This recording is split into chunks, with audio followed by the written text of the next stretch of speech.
Bonjour à vous. Alors bienvenue dans cette nouvelle vidéo, accompagnée du vent.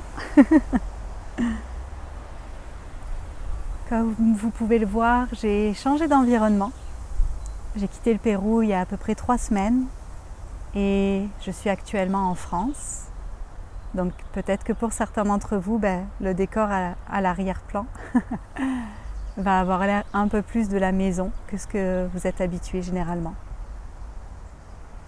Aujourd'hui, je viens vous filmer une vidéo où je viens vous raconter un petit peu ce que je vis dernièrement, ce qui a été présent pour moi dans les dernières semaines. Ça arrive régulièrement que je fasse une vidéo où je me dépose et où je nomme mon chemin d'évolution. Pourquoi je fais ça? Parce que c'est important pour moi de continuer à être dans mon authenticité, dans être vrai avec vous. Je me verrai absolument pas juste vous faire des vidéos de guidance et rien partager de ce qui est présent pour moi, de ce que je vis dans cette incarnation. Pour moi, ça serait pas aligné. Pour moi, ça serait me cacher derrière la guidance. Pour moi, ça serait me mettre à un niveau différent du vôtre. Et c'est important pour moi d'être cette sœur. On est tous frères et sœurs, on fait tous partie d'une unité. Et donc de partager aussi ce que je vis, de me déposer aussi avec vous. Je sais aussi que ces partages sont précieux. C'est pas les plus populaires. Donc si j'étais stratège, ce que je ne suis pas, je les ferais pas ces vidéos-là. Parce que c'est pas les plus populaires. L'algorithme et les gens préfèrent des choses qui sont un peu plus fracassantes. Bien que pour cette vidéo, je pourrais mettre un titre fracassant. Ça serait tout à fait possible. Une des rares vidéos que je fais d'ailleurs sur lesquelles je pourrais mettre un beau titre fracassant. Mais voilà, c'est pas ce que j'ai envie d'incarner. Et pour moi, cet espace, cette chaîne YouTube, ce que je partage ici, c'est vraiment important que ça parte à partir de mon espace du cœur, de l'espace de ce que je ressens qui est juste, la justesse pour moi dans le partage. Et je sais que je ne peux pas vous filmer de nouvelles vidéos tant que je n'ai pas filmé celle-là. Donc on y va. Puis je sais aussi qu'à travers l'expérience des uns des autres, à travers les récits, à travers les sagesses qu'on récolte les uns les autres au fur et à mesure de notre cheminement, au fur et à mesure de ce qu'on vit ici, il y a beaucoup de sagesse aussi à transmettre, à partager. Et de toute façon, techniquement, tout ce que je vous partage dans cet espace, c'est ce à quoi je connecte à travers mes expériences de vie. Simplement que généralement, elles sont moins nommées. Et dans ce genre de vidéos comme aujourd'hui, elles le sont un peu plus. Donc, certains d'entre vous le savez, il y a 4 semaines, pile 4 semaines, au moment où je vous filme cette vidéo, puis vous allez recevoir cette vidéo un peu plus tard, donc on ne sera plus vraiment dans la même temporalité, je ne serai plus vraiment au même endroit quand vous allez recevoir cette vidéo-là. Donc j'étais encore au Pérou, c'était 1 semaine avant mon départ, et j'ai eu un accident qui aurait pu être très grave. J'étais en train de marcher sur le bord de la route pour me rendre en haut de la colline ou de la montagne. Je pense qu'à 3000 mètres d'altitude, on peut appeler ça la montagne. Et je marchais comme on nous a appris quand on était enfant, donc avec les voitures qui arrivent face à nous pour éviter le danger. Et j'ai été percutée. J'ai été percutée de front par une voiture. Ça a été très soudain, même si techniquement, j'avais été avertie que mes 2 dernières semaines au Pérou allaient être extrêmement challengeantes, qu'il allait falloir que je me prépare, que je reste dans mon cœur, dans ma confiance, mais que ça allait être vraiment difficile. J'avais pas idée que j'allais me prendre une voiture dans la face, et que ça pourrait être mon titre. Tatin, je me suis pris une voiture en pleine face.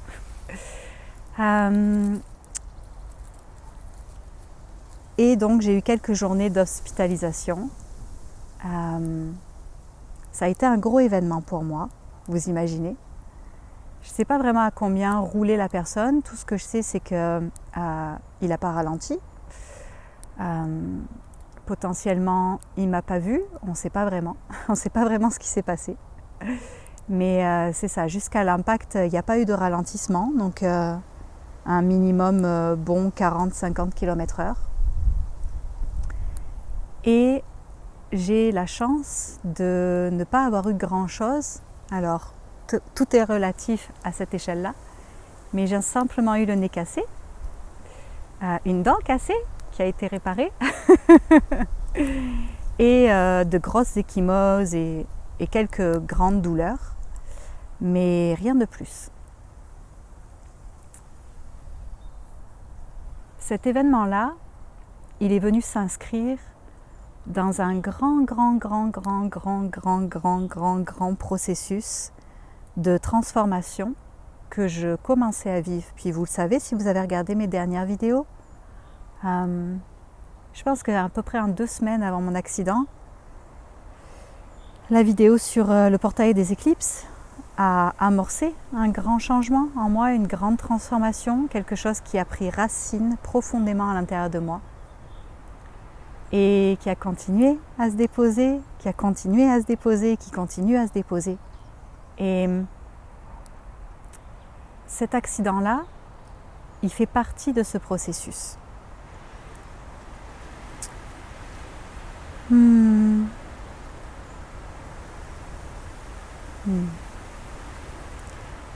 Ouais. Quand j'ai eu l'accident, j'en ai parlé, j'ai eu besoin de faire un post sur Instagram le soir même, une fois quand j'étais à l'hôpital. Parce que ce que j'ai ressenti, alors il y a eu un 2 phases, un peu comme les chewing-gums Bigou quand on était petit. Il y a eu un grand mécanisme de défense et de survie au moment de l'impact, où mon système est vraiment rentré dans un mode d'attaque, un mode fight, qui a permis que je fasse une espèce de cabriole digne d'un professionnel et que je n'ai pas plus que ce que j'ai eu. Et après ça, une fois l'accident passé, il y a eu une grande gratitude dans mon cœur, une grande reconnaissance pour la protection. La protection que j'ai reçue qui a fait que, en effet, mon corps est quand même pas mal indemne. Et ce soir-là, le premier soir dans la clinique, parce que j'étais hospitalisée dans une clinique à Cusco, il y avait énormément de reconnaissance, mon cœur débordait de gratitude et j'avais vraiment besoin de l'exprimer. Fait que j'ai fait un post là-dessus. Et j'ai reçu énormément de soutien, de prières, et que j'ai encore envie de remercier. Je l'ai déjà fait sur Instagram, mais je voudrais le faire là aussi. Remercier tous ceux et celles d'entre vous qui ont prié pour moi, qui se sont reliés à moi, qui m'ont envoyé j'ai reçu des centaines de messages. Merci tellement pour tout ce soutien qui m'a vraiment porté dans les jours d'hospitalisation qui n'ont pas été si faciles, parce que être hospitalisée au Pérou, en espagnol, mon espagnol est pas terrible. Il n'est pas pire, mais il est quand même pas terrible, encore moins dans le jargon médical. C'était pas évident. Donc merci à tous pour votre soutien. Il y a eu aussi de la dualité dans les partages, dans la vision, et c'est là-dessus que j'aimerais amener l'emphase. Que cette expérience puisse servir à ça. Attention à la croyance que si on est aligné à la lumière divine, à l'amour, si on est dans notre cœur, les aléas de la vie ne peuvent plus exister ou ne doivent plus exister. Attention à la croyance de là, je suis dans ma lumière, donc forcément il ne va jamais rien m'arriver. Il y a un deuxième point qui arrive aussi, mais je vais finir celui-là d'abord.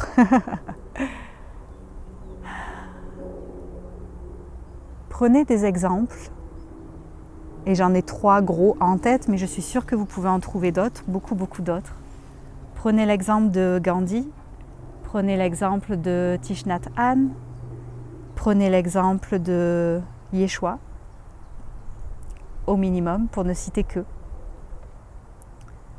C'était des êtres de lumière immenses qui ont apporté énormément sur la terre,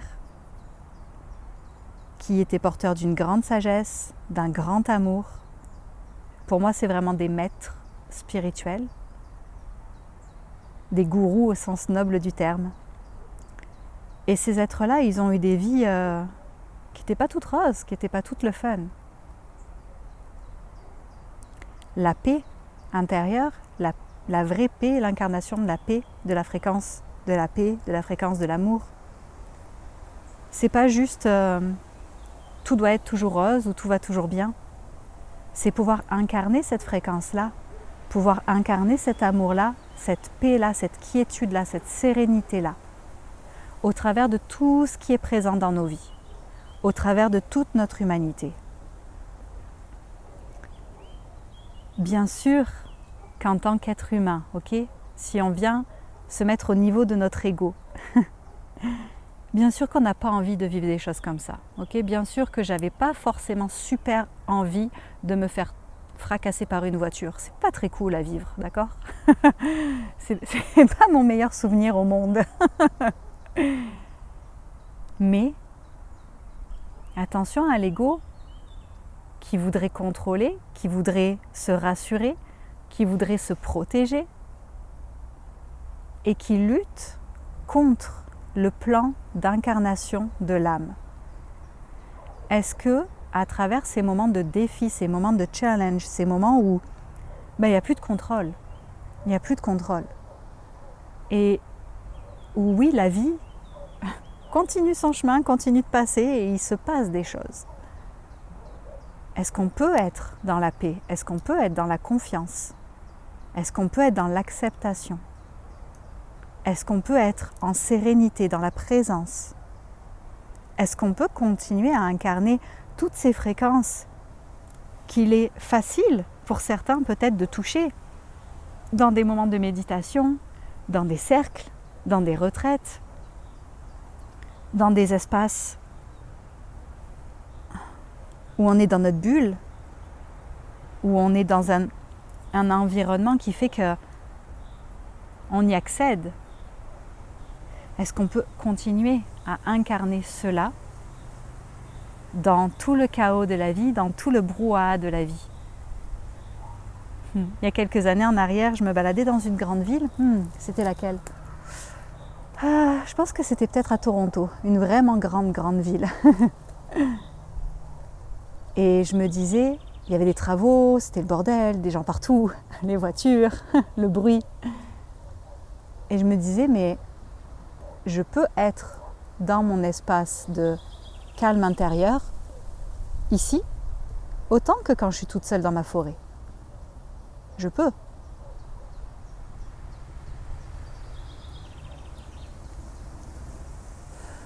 Donc attention à ça, attention à cette première chose-là. Je ne dis pas que pour marcher notre chemin, on doit obligatoirement souffrir, ok? Pas du tout ça. C'est pas genre, ah oui, il faut souffrir pour évoluer. Non. Mais il est important d'accueillir la vie, d'accepter la vie, d'être humble face à la vie. Est-ce que tu peux être dans ton humilité face à la vie? Est-ce que tu peux comprendre qu'il y a des choses, ça te dépasse? C'est plus grand que cet ego-là. C'est plus grand que le petit contrôle, que la petite sécurité qu'on se crée tous dans nos vies. Parfois, la vie nous amène des événements. Peut-être qu'on ne les comprend pas tout de suite, peut-être que sur le coup c'est dur, qu'on n'a pas envie. Mais si tu prends le temps de te ramener dans ton cœur, si tu prends le temps de les accueillir, de les accepter, de laisser la vie passer à travers toi, de la laisser continuer son chemin, de rester dans ton centre, au bout d'un moment, ces événements-là, ils prennent sens. Peut-être même qu'au bout d'un moment, tu trouveras de la gratitude pour ces événements. Et encore une fois, je vais le répéter, oui, humainement, à échelle humaine. Il y a beaucoup d'affaires qu'on n'a pas envie de vivre et d'expérimenter sur cette terre. Parce que c'est pas facile. Et je dénigre pas cette perception-là, cette dimension-là. Mais il est important de dézoomer et de faire confiance. Et c'est vraiment ça, s'abandonner à la vie, s'abandonner au divin. Je fais confiance que ce qui est présent là, ici, maintenant, pour moi, c'est juste.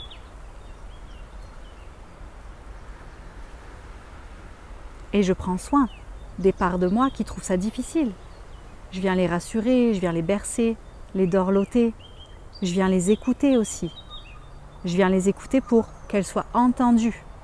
Et pas pour qu'elles contrôlent ou définissent ma réalité. Pour qu'elles soient entendues. Pour qu'elles aient un espace pour se nommer, pour s'exprimer, qu'elles aient une voix. Qu'elles puissent être reçues. Qu'elles puissent être libérées, ces parties-là.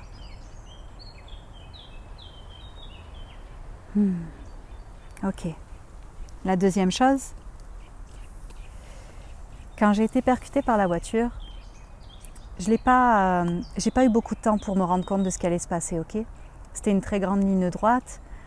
J'ai vu une voiture arriver au lointain, bon, comme toutes les voitures. Et peut-être j'ai du mal à nommer en termes de temporalité, mais peut-être qu'un 3-4 secondes avant de me percuter, la voiture s'est rangée sur le bas-côté et a roulé face à moi. Et donc j'ai eu ce court laps de temps-là, le temps de lever la tête, me rendre compte que la voiture était alignée sur moi, puis comprendre qu'il n'allait pas s'arrêter et que j'allais me faire percuter. Donc j'ai pas eu beaucoup de temps pour comprendre ce qui se passait. Et je pense que mon cerveau a eu un mécanisme très très humain que tout le monde a, l'incompréhension, le pourquoi, qu'est-ce qui se passe, pourquoi. Et ce que moi j'avais à vivre, et je vais vous expliquer pourquoi je vous dis ça après, ce que moi j'avais à vivre dans cet espace-là, c'est que donc une fois que j'ai été percutée, je suis tombée au sol, dans une espèce de rigole sur le côté de la route en béton où il y a l'eau qui passe. Le chauffeur s'est arrêté, il a ouvert sa porte, il a voulu sortir pour venir me voir. Et à ce moment-là, j'ai eu vraiment peur. J'ai eu vraiment très peur. Dans mon cerveau, ce qui s'est manifesté à ce moment-là, c'est impossible qu'il m'ait pas percuté. C'est impossible qu'il m'ait percuté accidentellement. C'est pas comme s'il y avait eu une embardée ou quoi que ce soit, c'était très droit. Et j'ai eu peur pour ma vie et j'ai eu peur que cette personne-là veuille me faire du mal. Et j'ai hurlé. Donc ceux qui me suivent sur les réseaux, vous le savez, j'en ai parlé, j'ai hurlé. J'ai crié le plus fort possible, donc dans le laps de temps où la personne est arrivée vers moi, parce que c'était un endroit où il n'y avait pas de passage, où il y avait quelques maisons de résidents, mais c'est tout. Et donc j'étais vraiment seule avec cette personne, et je me suis dit, il faut que je crie le plus fort possible pour que quelqu'un m'entende, et qu'il y ait des gens qui arrivent. Et si des gens arrivent, là je vais être en sécurité parce qu'il ne pourra pas faire ce qu'il veut. Puis pour clore cette partie du récit, il est arrivé vers moi en parlant en espagnol et en me disant de me calmer. Et je lui ai hurlé dessus en langue, donc pas du tout en français, espagnol ou anglais. Je lui ai hurlé dessus en langue. Puis il y avait vraiment beaucoup de genre « tu t'éloignes ». Puis c'était très ferme. Puis là, des gens sont arrivés. Et j'ai trouvé ça très beau parce que beaucoup de gens sont arrivés, un nombre qui pour moi était impossible à cet endroit-là. Il s'avérait qu'apparemment il y avait une auberge juste un peu en dessous. Les gens m'ont entendu crier de l'auberge et ils sont tous venus, fait qu'il y a au moins une dizaine de personnes qui est arrivée en très peu de temps, dont une médecin urgentiste des États-Unis qui a pu me prendre en charge tout de suite. Il y avait vraiment il y avait vraiment une grande protection qui était présente. Ok, pourquoi je vous raconte ça ? Moi, de mon côté, ok, dans cet espace-là, j'avais besoin de vivre cette peur. J'avais besoin d'avoir cette perception, j'avais besoin d'avoir cette croyance que ma vie était en danger, que cette personne-là en voulait à ma vie. Ce qui, possiblement, est totalement pas vrai. Et ce qui, possiblement, n'est totalement pas la réalité de cette personne ou ce qui s'est joué pour lui. On ne le saura jamais.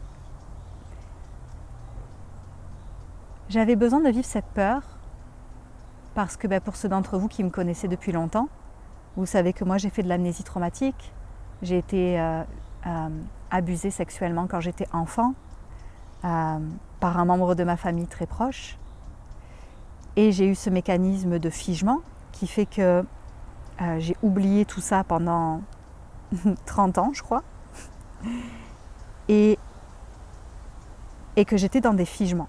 Donc mon corps était en figement total dans ces espaces-là. Et je n'ai jamais pu me défendre, je n'ai jamais pu me protéger, je n'ai jamais pu appeler à l'aide. Et c'est quelque chose sur lequel je travaille beaucoup depuis les dernières années. Ces traumatismes-là, ces mémoires-là, qui étaient imprégnés dans mon corps. Et là, le fait de hurler comme ça, eh bien, ça m'a permis de retrouver la voix que je n'avais jamais pu avoir avant. Le fait de hurler pour ma vie, littéralement, ça a réveillé quelque chose en moi. Ça a réveillé une partie en moi qui était figée et qui avait besoin de sortir du figement et retrouver la vie, retrouver la force de vie. C'est ça que j'entends, la puissance de vie, la force de vie, la puissance de la force de vie. Comme je l'ai dit, ça ne veut pas dire que c'est la réalité de ce qui s'est passé. Et ça, je tiens aussi à le clarifier, parce qu'il y a plusieurs personnes qui ont nommé les forces de l'ombre ont essayé de la silencer, blablabla. Bla, bla, bla. C'est votre vision, ce n'est pas la mienne. Et pour moi, il est important de ne pas rentrer dans cette dualité-là. C'est facile avec nos cerveaux humains, quand il est difficile d'expliquer quelque chose, quand ça ne fait pas de sens, quand il y a de l'horreur, quand il y a des choses qui sont dures. C'est facile de venir y mettre nos projections, de venir y mettre nos perceptions. C'est facile de venir créer de la dualité, de la séparation, de la division. Il y a à peu près 2 semaines, donc un bon 2 semaines après l'accident, peut-être même un peu moins que ça. Peut-être un bon 3 semaines après l'accident, j'arrive pas à me souvenir. Un matin, je me suis réveillée avec ce message qui était très fort pour moi, qui disait « Vénusia, il y en a qui pensent que c'est l'ombre qui a apporté cet homme-là ou qui a distrait cet homme-là pour qu'il y ait cet accident, pour attenter à tes jours ou je ne sais pas quoi. » Ça me disait « Et si c'était la lumière qui avait envoyé cet événement pour toi? Et si c'était la lumière qui savait que ça n'allait pas impacter ta vie tant que ça, dans le mauvais sens du terme, que ça n'allait pas me rendre paraplégique, dans le coma ou quoi que ce soit, mais qui savait aussi qu'il y avait besoin de ce choc-là. Puis la manière dont je l'ai ressenti, c'est vraiment comme si, l'exemple que je donnais à un ami à moi, c'est comme quand on veut solidifier quelque chose, puis on va mettre une planche, puis on va planter un clou. Et on essaye de solidifier. J'ai l'impression qu'on m'a planté dans mon corps. Pouf. Alors oui, c'était un choc, oui, c'était pas le fun, mais j'ai l'impression que c'est venu créer un effet pouf. Voilà.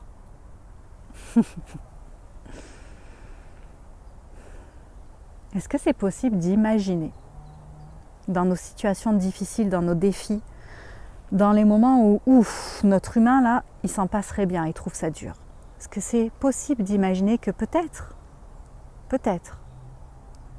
la force d'amour inconditionnel qui vit en nous amène ces événements-là pour une bonne raison?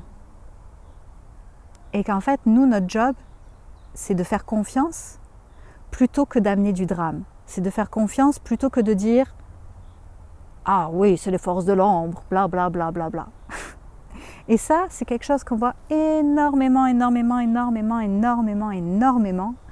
depuis les dernières années, en particulier avec tout le bordel qu'il y a eu en 2020, en particulier avec tout ce qui se joue sur la Terre. Les gens sont, en québécois on dit, en capoté.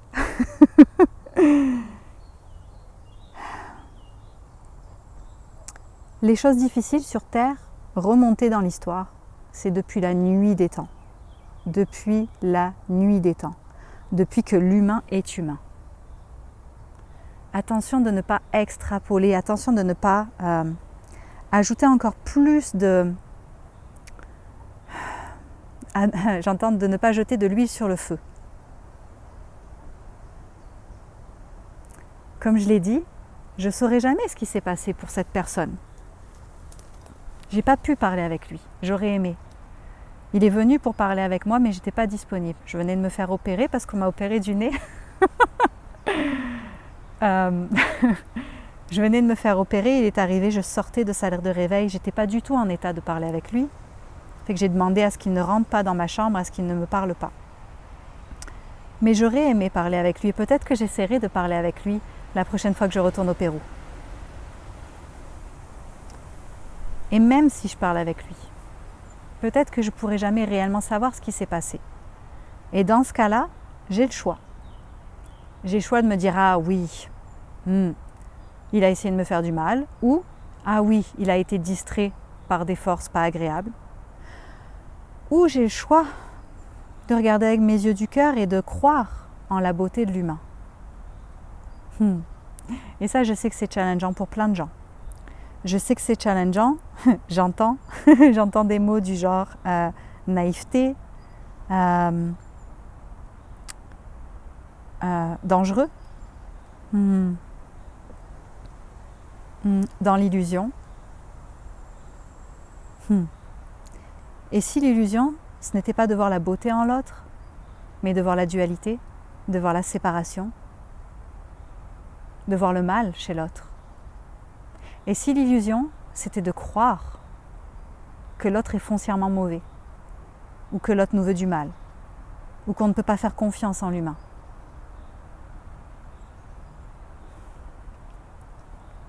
La lumière divine, elle est en chacun d'entre nous.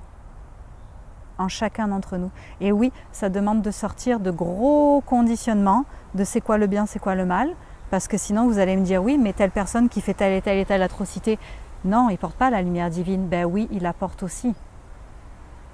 Il l'exprime d'une manière, mais il la porte aussi. Et là, c'est difficile. Hein. Même pour moi, je vous avoue, c'est encore difficile à certains moments. Ça me demande beaucoup, beaucoup de retourner dans mon cœur, de retourner dans mon humilité. Il y a des choses qui nous dépassent. Il y a des choses qui ne font pas de sens pour notre esprit rationnel. Il y a des choses qui sont difficiles à digérer en tant qu'humain. Et pourtant. Alors j'ai envie de choisir, puisque de toute façon je ne saurai jamais le fin mot de l'histoire, de choisir que c'était un accident, tout simplement. Que j'avais besoin de vivre ce moment-là. Et là aussi, j'ai envie de faire une petite... J'ai nommé que 2 jours avant mon accident, j'étais en cérémonie. Et l'intention de ma cérémonie était de libérer ma voix. Et alors là, j'ai aussi des réponses qui disaient la prochaine fois, demande à ce que ce soit doux. Oui, je l'ai fait. Je l'ai fait, je vous jure, je l'ai fait. Oui, pendant ma cérémonie, en nommant mon intention, j'ai nommé que ce soit fluide, que ce soit doux pour moi. Et encore une fois, attention à l'ego qui veut contrôler, attention à l'ego qui croit qu'il sait ce qui est mieux. Est-ce que mon ego, c'est mieux que Dieu? Est-ce que mon ego, c'est mieux que la présence divine en moi? Est-ce que mon ego...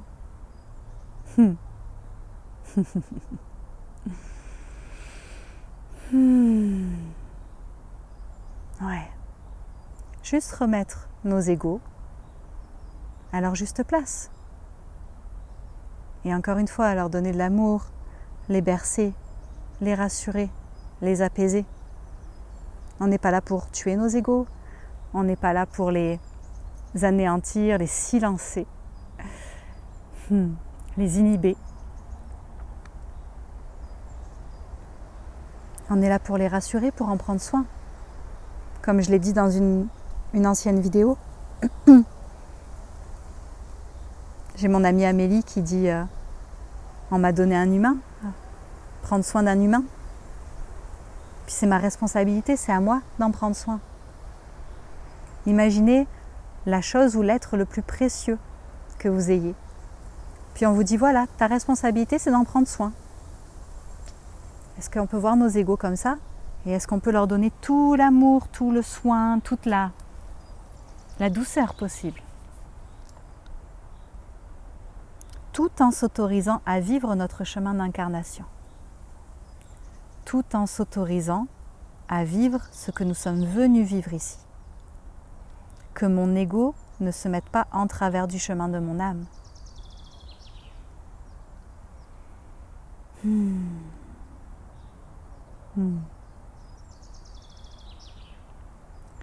J'étais en train de recevoir beaucoup de codes, de messages, de compréhension sur la notion de l'union, de l'unité. Et je ne sais pas comment vous ressentez le vent de ce qui est là pour nous tous en ce moment. Mais pour moi, c'est très lié à la notion d'unité, revenir à l'unité, sortir de la séparation, sortir de cette illusion de séparation, de dualité.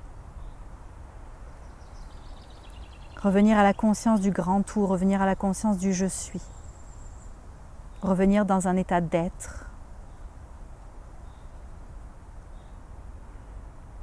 Dans une incarnation réelle de notre essence, dans nos corps, sur cette terre. En harmonie avec tout ce qui est.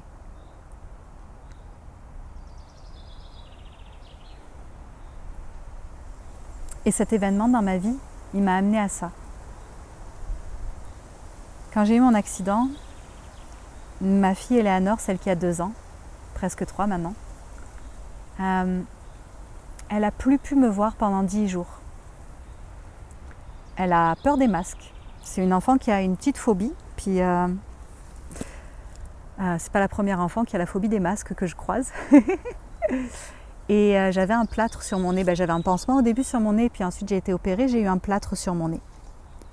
Et pour elle, donc j'étais toute seule quand j'ai eu mon accident déjà, ce que je remercie parce que je pense que sinon mes enfants n'auraient pas survécu. Mais ils sont arrivés sur les lieux un petit 5 minutes après l'accident. Et je pense que ça a été assez fort pour elle de me voir, même si j'allais bien, j'étais totalement consciente, mais c'était quand même visuellement pas rien, avec beaucoup de sang, avec beaucoup de gens, bref, vous imaginez la scène. Et pour elle de me voir avec un pansement sur le nez, c'était pas possible. C'était pas possible, ça lui fait vraiment très peur. Puis ça a commencé quelques semaines avant l'accident, cette phobie-là, cette peur-là. Puis à 2 ans, c'est l'âge où les peurs ressortent. Et donc il y a plein de peurs là qui arrivent, qui généralement ne restent pas, sont temporaires, mais il faut aussi gérer ça à cet âge-là. Ça fait partie du développement normal d'un enfant.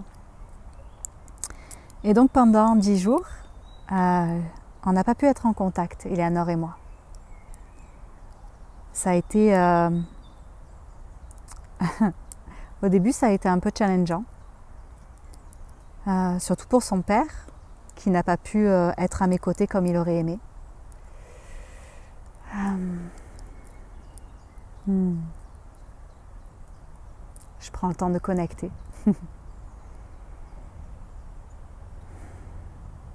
Ce qui a été difficile pour moi, c'était de voir qu'elle souffrait. Ça a terminé notre allaitement. Elle était encore allaitée de jour et de nuit, fait que pour elle, c'était quand même pas rien.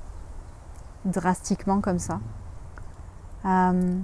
Puis à cet âge-là, d'être séparée de sa mère pendant 10 jours, c'est quand même pas anodin.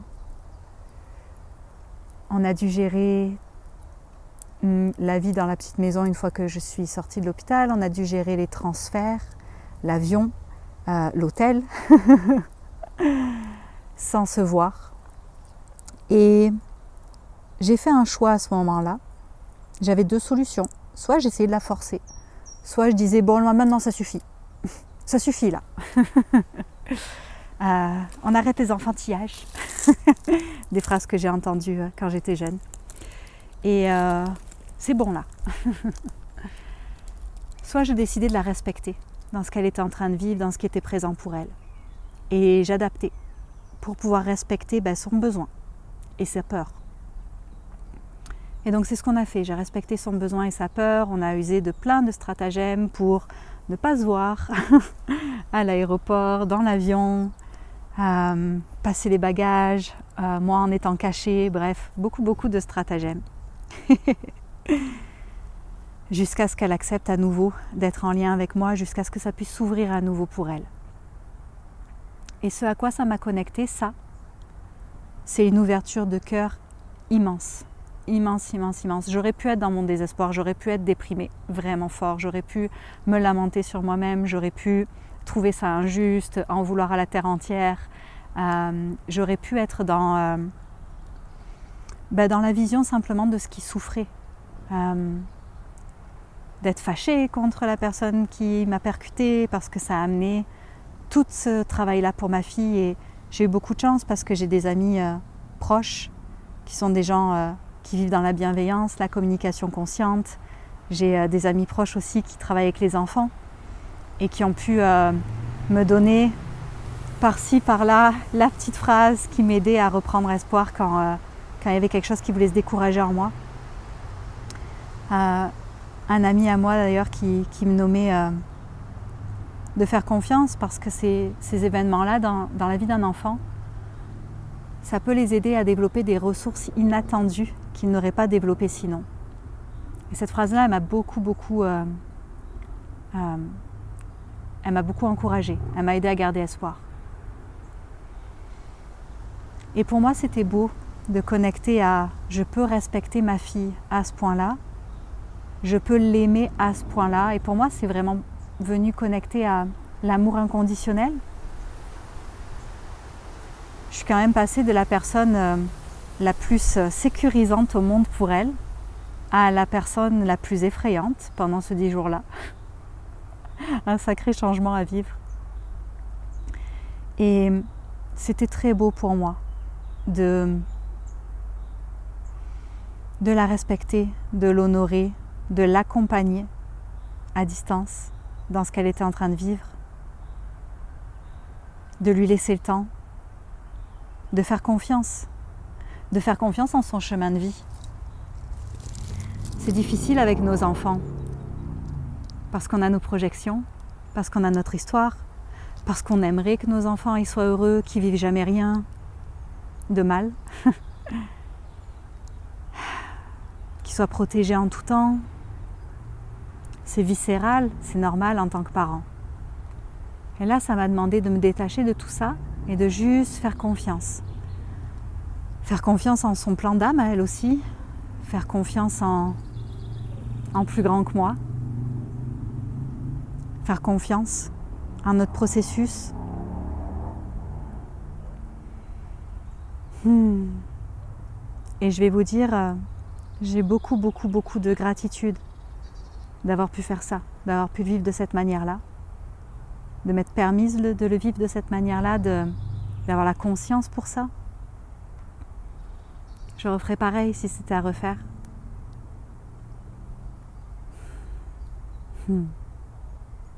Ça me touche d'avoir pu vivre ça, d'avoir pu lui offrir ça.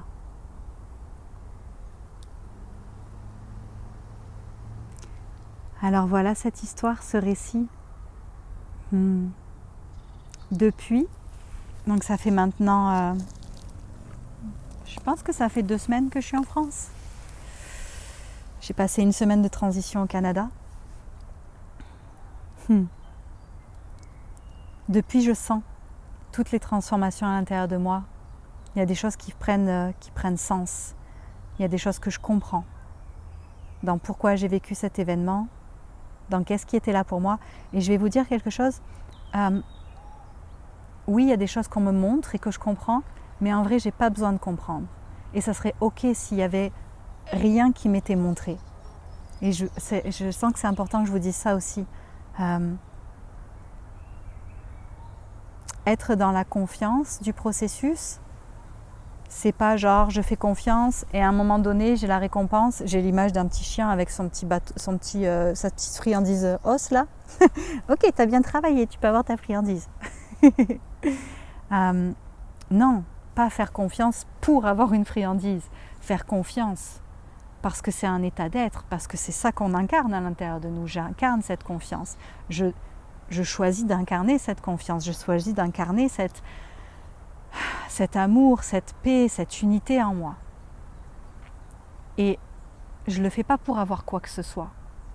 En ce moment, on me montre certaines bribes et je suis comme « Ah, ok ». Puis je trouve ça beau. C'est beau de voir le chemin. Mais je n'ai pas besoin de voir le chemin. Attention au mental. Attention au mental qui essaye de se réguler, de réguler le système par la mise en mots, par la mise en conscience, par l'explication, la rationalisation. Parce que quand on fait ça, des fois on vient expliquer des choses, puis c'est pas tant aligné, puis peut-être que vous avez déjà vu des personnes comme ça, ou peut-être que même vous l'avez déjà nommé comme ça, ou vécu comme ça, ou genre « Ah oui, mais t'as vécu ça parce que là, et en fait c'est absolument pas aligné, ni de le nommer, ni réellement ce qui est dit. Donc attention, des fois, le mental il a besoin de dire « Ah oui, c'était pour tel truc lumineux qui s'est passé ça ». Parce que ça permet de fuir la souffrance de ce qui a été vécu. Moi, j'ai vécu un traumatisme avec cet accident et c'est normal. J'ai une voiture qui m'est rentrée dedans, ça a été un traumatisme pour mon corps. Clairement, j'ai encore des douleurs. Ça a été un choc. Ça a été un traumatisme aussi, toute l'hospitalisation. C'est sûrement culturel, mais là où j'étais, puis je pense que probablement un hôpital français ça aurait peut-être été aussi la même chose, mais c'était pas vraiment autorisé d'avoir des émotions là où j'étais hospitalisée. Donc quand j'ai commencé à pleurer au 2e jour parce que j'avais besoin de décharger émotionnellement ce qui avait été vécu, ce qui est totalement normal, je me suis retrouvée avec 3 infirmières autour de moi qui me disaient « Madame, faut pas pleurer, il faut être forte » et qui restaient à côté de moi pour être sûre que j'allais pas pleurer. Donc il y a quand même eu aussi un petit traumatisme de ça, de l'isolement, de la douleur, de la non-compréhension émotionnelle, de se retrouver dans une chambre d'hôpital aussi. C'est pas ma préférence au monde, ça l'a jamais été. C'est pas pour rien que j'ai accouché chez moi. Donc oui, j'ai vécu un traumatisme et je prends soin de cette part humaine. Je viens prendre le temps, me déposer avec, lui donner de la douceur, l'écouter, la soutenir de plein de manières différentes. Donc attention aussi au refoulement pour ne pas ressentir ce qui est difficile. C'est normal d'avoir plusieurs niveaux de lecture dans plusieurs dimensions différentes. Et c'est à nous de prendre soin de toutes les dimensions auxquelles on est capable de connecter.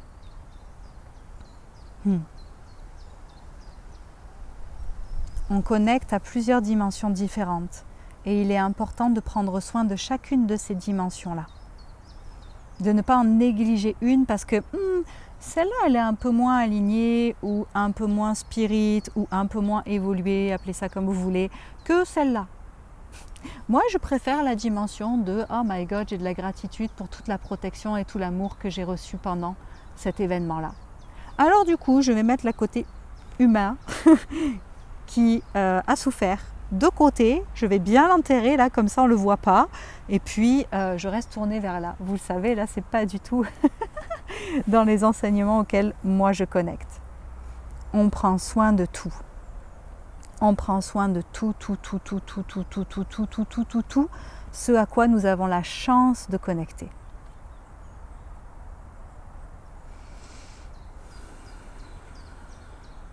Et oui, s'appuyer sur la partie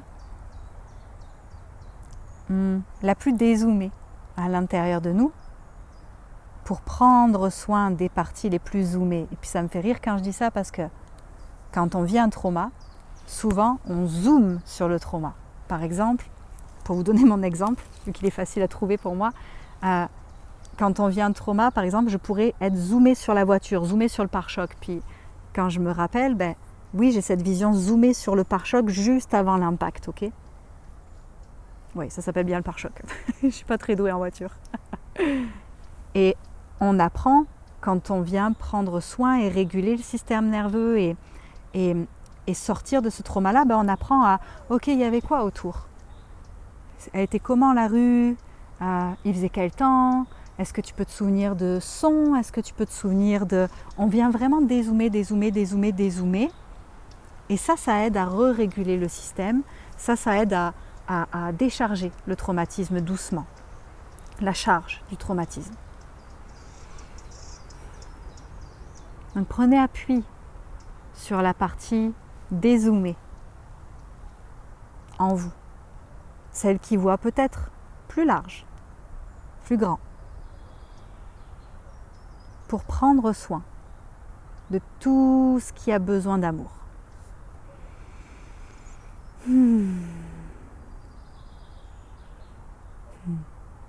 Merci pour ce temps passé. Merci d'avoir pris le temps d'écouter cette vidéo, d'avoir connecté à la fois l'histoire racontée dans cette vidéo et à la fois les messages qui sont passés au travers, qui avaient envie de se transmettre. Des traumas, on en vit tous. On est humain, on est sur la terre. On est dans une réalité designée pour évoluer. Et l'important, c'est de la manière dont on les vit. C'est de la manière dont on en prend soin. C'est de la manière dont on prend soin de nous, dont on se relie aux autres, dont on est ensemble. C'est ça qui compte, plus que l'événement. Et que je nous souhaite à chacun d'entre nous de trouver cette place de paix à l'intérieur, qui peut être en paix quoi qu'il se passe, qui peut être dans la confiance quoi qu'il se passe, qui peut être dans l'amour quoi qu'il se passe, et qui ne vacille plus.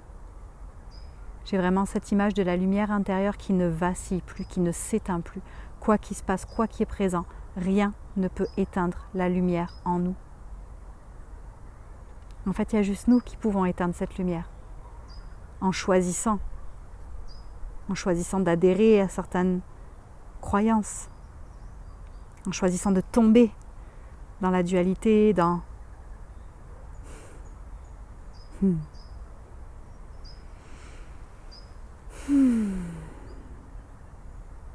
Parfait.